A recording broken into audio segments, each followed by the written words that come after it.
Good morning student. आज जो अपनी क्लास होगी, इस अपनी क्लास में आज की क्लास साइकस अपना टॉपिक रहेगा। साइकस जो प्लांट्स होते हैं ये जिम्नोस्पर्म के तहत आते हैं। ये जिम्नोस्पर्म के जो प्रिमिटिव जिम्नोस्पर्म है, जो आद्य जिम्नोस्पर्म इनको रखा जाता है, क्योंकि यहीं से जिम्नोस्पर्म का विकास, मतलब जिम्नोस्पर्म की एक सीरीज स्टार्ट होती है। तो जो साइकस है, साइकस को एक जीवित जीवाश्म भी कहा जाता है, क्योंकि इसके जो ऑर्डर है साइकेडेल्स, इसमें यही एकमात्र जीवित फॉर्म में पाया जाता है साइकेडेसी फैमिली में। साइकस के प्लांट्स जो हम देखते हैं, उनको देखने में एक पाम ट्रीज जैसे होते हैं, जो खजूर के पेड़ होते हैं, उस टाइप में ये दिखाई देते हैं। और साइकस के जो प्लांट्स होते हैं ये स्पोरोफाइटिक होते हैं, बीजाणुयुक्त होते हैं, जो कि जड़, तना और पत्तियों में विभेदित होते हैं। तो साइकस का अध्ययन करने के लिए इसको विभिन्न पॉइंट वाइज स्टडी करेंगे। अपना पहला जो पॉइंट है इंट्रोडक्शन।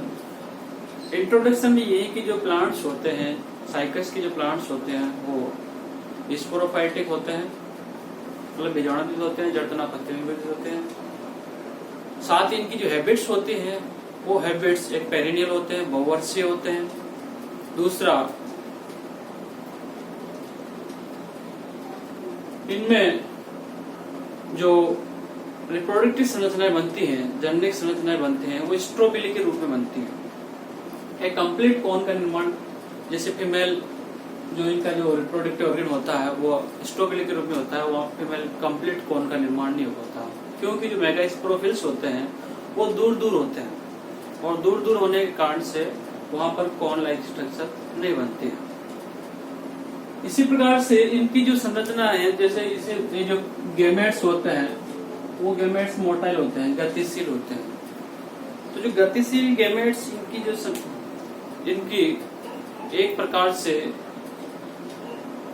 फाइलोजेनिक किससे दिखाते हैं, टेरिडोफाइट से दिखाते हैं, क्योंकि टेरिडोफाइट्स के जो मेल गैमेट्स होते हैं वो मोटाइल होते हैं। जिम्नोस्पर्म में केवल गिंगो और साइकस के ही मेल गैमेट्स मोटाइल होते हैं, बाकी जिम्नोस्पर्म में जो नॉन मोटाइल ही मेल गैमेट्स देखने को मिलते हैं। साइकस के प्लांट जीरोफाइटिक कंडीशंस में होते हैं, मरुद्भिद अवस्था में पाए जाते हैं, मतलब इनकी जो क्लाइमेटिक कंडीशंस क्या होते हैं, जीरोफाइटिक होती है। फिर इसके बाद नेक्स्ट अपना टॉपिक आता है सिस्टेमेटिक पोजीशन, सिस्टेमिक पोजीशंस। मतलब इनकी वर्गीकृत स्थिति क्या है, किस प्रकार से इनको रखा गया है, जिम्नोस्पर्म में कहाँ पर इनको रखा है। जब इनका सिस्टेमिक, जिसका क्लासिफिकेशन का अध्ययन करते हैं, तो किंगडम प्लांट होगा, डिवीजन जिम्नोस्पर्म होगा, और क्लास साइकेडोप्सिडा, ऑर्डर साइकेडेलीज, फैमिली साइकेडेसी, और जिनस साइकस। साइकस की जो विभिन्न स्पीसीज है जिनका हम आगे अध्ययन करेंगे। तो इस प्रकार से जो साइकस है, साइकस की फिर नेक्स्ट अगला टॉपिक आता है डिस्ट्रीब्यूशंस। साइकस कहाँ कहाँ पाया जाता है, किन किन देशों में पाया जाता है।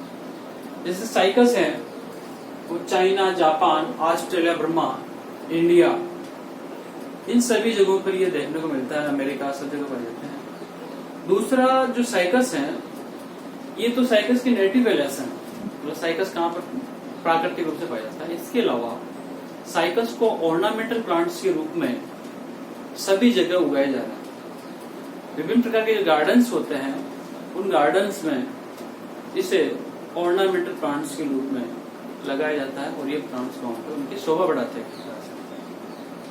तो इस प्रकार से साइकस की जो स्पीसीज है पैक्टिनेटा, साइकस पैक्टिनेटा, ये स्पीसीज सिक्किम, बिहार, असम, मणिपुर, वेस्ट बंगाल में पाई जाती है।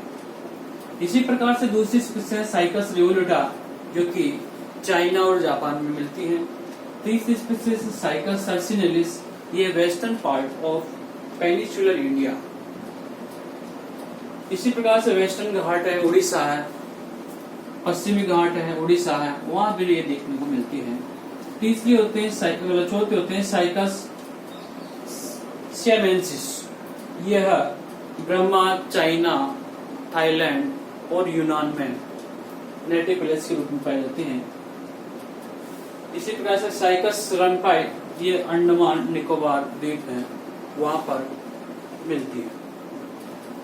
फिर अगला टॉपिक अपना external morphology of cycas. Cycas की बाह्य आकारिकी। साइकस का जो एक्सटर्नल मॉर्फोलॉजी का अध्ययन करते हैं तो हम देखते हैं कि जो साइकस है ये स्पोरोफाइटिक होता है, बीजाणु होता है, जो कि जड़, तना और पत्तियों में विभाजित होता है। इनका जो मेल गेमेटोफाइटिक जो स्टेज होते हैं वो बहुत ही अल्प होती है, कुछ कोशिकाओं तक ही लिमिटेड होती है। और दूसरा, ये जो इसकी जो गेमेटोफाइटिक फेज है वो कम्प्लीटली स्पोरोफाइटिक फेज पर डिपेंड होते हैं, उस पर निर्भर करते हैं। ये जो प्लांट्स होता है, प्लांट्स को देखने में कैसे दिखाते हैं, एवरग्रीन पॉम लाइक ट्रीज के रूप में दिखाई देते हैं। जैसे खजूर का पेड़ आपने देखा होगा, उस खजूर के पेड़ के समान इसकी ये सदाहरित होते हैं और खजूर के पेड़ के समान होते हैं। इसमें वही जड़, तना, पत्तियां होते हैं। जैसे खजूर के पेड़ में पिच्चाकार लीव्स पाई जाती है, उसी प्रकार से यहाँ पर भी पिच्चाकार पिन्ने टाइप के लीव्स यहाँ पर पाई जाती है। फिर इसमें जो जैसे कि मैंने बताया कि इसकी जो प्लांट्स हैं स्पोरोफाइटिक होता है, जड़, तना, पत्तियों में होता है। तो जो पहला जो हम इसके पॉइंट लेंगे, पहला पॉइंट आता है रूट्स, जड़ें। जो साइकस प्लांट्स होते हैं उन साइकिल प्लांट्स में दो प्रकार के रूट्स होते हैं। तो कॉमन रूट्स होते हैं, सामान्य मूल होते हैं, टैप रूट टाइप होते हैं, मूसला मूल के रूप में पाए जाते हैं। दूसरी जो रूट्स टाइप होता है वो कोरेलाइट रूट्स होती है, कोरेलाइट जड़ें होती हैं। जो सामान्य जो रूट्स होते हैं, जड़ होती है, वो जड़ें गहराई पर भूमि जल स्तर तक जाती हैं और वो टैप रूट होती है, मूसला मूल के रूप में पाई जाती है। जो कोरेलाइट रूट्स होते हैं, कोरेलाइट रूट्स में क्या होता है, एल्गल जोन्स पाए जाते हैं, मतलब विभिन्न प्रकार के जो ब्लू ग्रीन एल्गीज होते हैं वो यहाँ पर पाए जाते हैं। अतः ये ऊपर रहती है, मतलब भूमि के ऊपर रहते हैं और ब्रांच्ड होती है। फिर नेक्स्ट इसमें आता है, इसका जो पार्ट आता है प्लांट्स का, स्टेम, तना। तना हम देखते हैं कि जो साइकस का जो तना होता है वो सिलेंड्रिकल होता है, बेलनाकार होता है। दूसरा इरेक्ट होता है, उल्टू होता है। साथ ही साथ मोटाई भी उसकी अधिक होती है। इसके साथ ही जो तना होता है वो ब्राउन स्केल्स से कवर्ड रहता है। जो स्केल्स होते हैं, जो सल्क होते हैं, वो पूरे सल्कों के द्वारा क्या होता है, वो कवर्ड रहता है। दूसरा थिक होता है और उडी होता है, कास्टीय तना यहाँ पर पाया जाता है। इसके अलावा जो लीफ बेस से स्थायी रूप से, लीफ बेस जो पर्णाधार होते हैं, पर्णाचल होते हैं, उन्हें उनसे स्थायी रूप से तना घिरा हुआ रहता है। और सामान्यतः ये नॉन ब्रांच्ड होता है, अशाखित होता है। फिर नेक्स्ट आता है लीव्स, पत्तियां। पत्तियां किस प्रकार की होती है? जो साइकस प्लांट्स हैं, उन साइकस प्लांट्स में दो प्रकार के पत्ते पाए जाते हैं। एक जो लीव्स होती हैं वो फोलियज लीव होते हैं, पर्णिल लीव्स होते हैं, और दूसरे होते हैं स्केली लीव्स। जो फोलियज लीव होते हैं, जैसे कि आपने जो खजूर प्लांट्स है, खजूर प्लांट्स के हम देखते हैं कि पिच्चाकार लीव्स होते हैं। वो उसमें क्या होता है, लीफ बेस होता है, पर्णाधार होता है। लीफ बेस के साथ साथ फिर रेकिस होती है, जो विभिन्न प्रकार के लीफ प्लेट्स होते हैं, लीफ प्लेट्स को आपस में जोड़ने का कार्य करते हैं। तो इस प्रकार से इसकी जो लीव्स होते हैं, फोलियज लीव्स में वो लीफ बेस होगी, लीफ बेस के बाद रेकिस होते हैं, रेकिस के साथ लीफ प्लेट्स, पिन्ना होता है। तो इस प्रकार से इसकी संरचना फोलियज लीव्स की संरचना होती है। साथ ही इसी प्रकार से लीव्स होते हैं स्केली लीव्स। तो इस प्रकार की स्केली लीव्स भी स्केल मतलब स्केल टाइप पाई जाती हैं, सल्क की लीव्स होते हैं, ये भी इनमें पाई जाती हैं। जो स्केली लीव्स होते हैं वो लिमिटेड ग्रोथ वाले होते हैं, सीमित वृद्धि वाले होते हैं। तो इस प्रकार से इनकी लीव्स की इनकी एक्सटर्नल मॉर्फोलॉजी होती है। फिर उसके बाद आता है इनके internal morphology.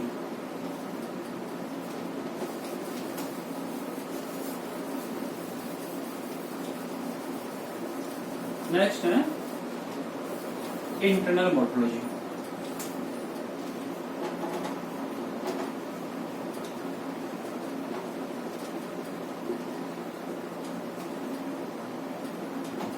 Internal morphology, internal morphology में पहला हम वही लेंगे, पहले रूट लेंगे, जड़ें। जो रूट्स का जब हम ट्रांसवर्स सेक्शन काटते हैं, वैसे मैं आपको बताता, रूट्स दो प्रकार की होती है। एक तो कॉमन रूट होते हैं जो कि टैप रूट में होते हैं, और कोरिलेट रूट होते हैं।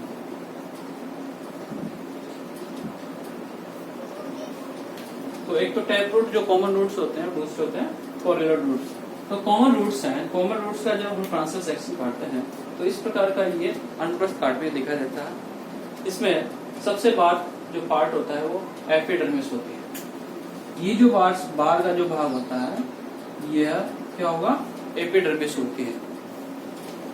ये एपिडर्मिस कॉर्टेक्स को क्या किए होते हैं, कवर्ड किए होते हैं, घेरे हुए रहती है। तो ये जो भाग होगा, ये जो भाग है, ये भाग क्या है, कॉर्टेक्स वाला पार्ट है। और कॉर्टेक्स का सबसे अंदर का जो लेयर होती है, इस कॉर्टेक्स की जो सबसे अंदर की लेयर्स होते हैं वो कहलाते हैं एंडोडर्मिस। तो ये जो पार्ट है, ये जो गोलाकार है, इसमें क्या होते हैं, एंडोडर्मिस के रूप में होते हैं। इसी के साथ इस एंडोडर्मिस को ये जो विभिन्न प्रकार के जो पेरिसाइकल्स होते हैं, मतलब इसमें पेरिसाइकल को घिरे रहते हैं। पेरिसाइकल के अंदर जो क्या होता है, स्टिल होते हैं, रंग होते हैं। इस स्टिल में क्या होता है, एक तो फ्लोएम पार्ट होता है, ये समपार्श्विक होते हैं, मतलब फ्लोएम जाइलम, फ्लोएम जाइलम। इस प्रकार के ये द्विआधारू बाई आर्क है, द्विआधारू। तो इस प्रकार से ये जो कंडीशन ये कहलाते हैं फ्लोएम कहलाते हैं। फ्लोएम क्या होता है, जैसे मान लीजिए ये क्रस्ट फ्लोएम भी यहाँ पर पाए जाते हैं, और उसके बाद ये सेकेंडरी फ्लोएम का निर्माण होता है। इसी प्रकार जो ये जाइलम है, जाइलम यहाँ पर एक्सार टाइप के जाइलम पाए जाते हैं, बाह्य अभिधारू प्रकार के जाइलम पाए जाते हैं। तो एक्सार टाइप के जो जाइलम होता है, इन जाइलम में प्रोटोजाइलम बाहर की ओर इंगित होता है, मेटाजाइलम क्या होता है, अंदर की ओर इंगित होता है। तो इस प्रकार से ये जाइलम है, जाइलम में दो पार्ट हो गए। बाहर की ओर जो इस प्रकार की संरचना होते हैं, तो इसमें बाहर जो नुकीला संरचना होती है, अलग प्रकार से जो प्राथमिक जाइलम होते हैं वो बाहर होते हैं, और जो मेटाला जाइलम होते हैं वो अंदर की ओर होते हैं। और ये जो पार्ट होता है, इस पार्ट को हम क्या कहते हैं, पित्त कहते हैं। क्या कहेंगे इसको, पित्त कहते हैं, मज्जा कहते हैं। तो इस प्रकार से ये संरचना जो बाई, इसमें एक तो समपार्श्विक कोलेटरल स्टिल, मतलब ये जाइलम फ्लो में पाए जाएंगे। दूसरा जो जाइलम होगा वह एक्सार टाइप का होगा। ये रूट्स की संरचना होती है। नेक्स्ट आता है कोरिलोइड। कोरिलोइड रूट्स पे क्या होगा, जैसे कि ये जो संरचना बन रही है, इसमें जैसे एक इस प्रकार से एक जो लेयर ऐसी होगी, उस लेयर में क्या होगा, यहाँ एल्गल जोन बन जाता है।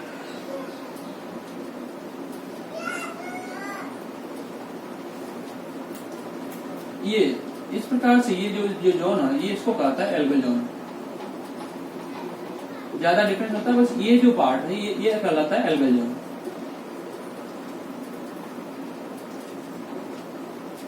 एल्गल जोन का मतलब होता है कि यहाँ पर इस भाग में कुछ जो ब्लू ग्रीन एल्गी होते हैं, वो ब्लू ग्रीन एल्गी यहाँ पर क्या होता है, यहाँ पर आ जाते हैं, फिक्स हो जाते हैं, मतलब इसमें पाए जाते हैं।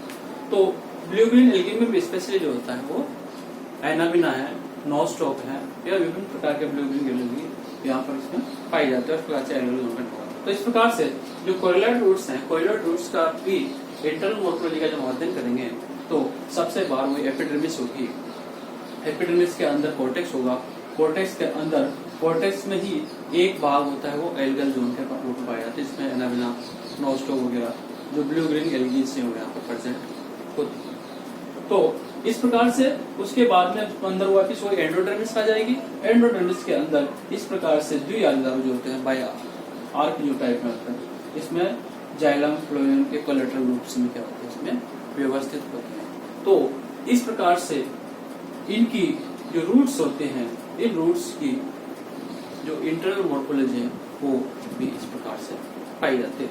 और रूट्स जैसा कि जानते हैं, रूट्स क्या काम करते हैं? रूट्स भोजन को क्या होता है संचित करने, मतलब भोजन को क्या करता है, मिनरल्स हैं, वाटर्स हैं, उसको एब्जॉर्ब करके प्लांट्स को पहुंचाने का कार्य करते हैं। और इनमें जो ब्लूग्रीन एल्गी पाए जाने के कारण से ये जो जड़ें जो भूमि के ऊपर पाई जाती हैं और ब्रांच्ड होती हैं, इनमें फोटोसिंथेसिस की प्रोसेस भी यहाँ पर हो सकती है। Thank you.